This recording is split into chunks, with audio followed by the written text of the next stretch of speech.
This is What Does She Say? I'm Alice, a rising junior from an unknown international school in an unknown city in China.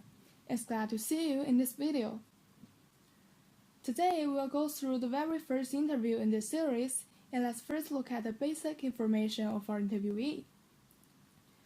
Our first interviewee, C, comes from Wuhan, a city in the middle of China, and studies in a Chinese public high school. Besides the study in the school, she will also occasionally spare time to speculate social phenomena and problems. In the Q&A session in the interview, C answered very briefly and sometimes incompletely. But we've generally known that C firmly believes in the importance of economic independence for women and regards abilities as the anchor for both men's and women's success. At the same time, she agrees that only sexual difference contributes to female inferiority in the prior centuries, and women should still learn to use their gender advantages such as coquetry. Answering our last question, she said that her mother, a capable woman in her work field, influenced her profoundly. So, what conclusions can be drawn then from this interview?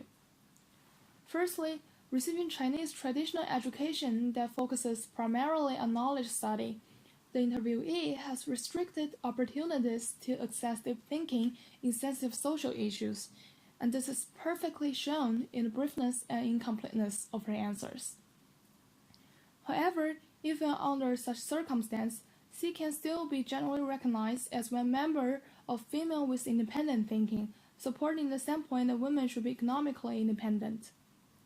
But why? In the centuries she lived in, Chinese women, following the development of feminism in Western society, entered a newer era, in which their self-awareness was raised and social status was improved. In this social atmosphere, these women gradually formed and spread the thought of females' economic and spiritual independence, influencing both male and female in a profound way. This influence, then, was shown on the thought and answers of C. The second conclusion, though, contradicts a little bit to the first one. Despite the fact that C can be considered as one member of female with independent thinking, she develops a stronger attachment to social standards than to the sense of being an individual woman. In other words, the interviewee tends to think more about how to live a socially successful life than about whether it is my positive willing to do so. For example, in the answers, C mentioned that women should still develop their gender advantages in order to attract the attention from others, in this case, the attention from male.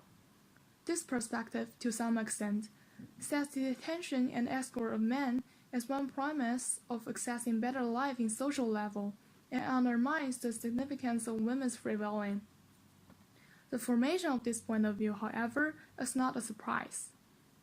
While feminism gradually developed in Chinese society, some stereotypes and old-fashioned ideas will still remain. The view mentioned above can be one example.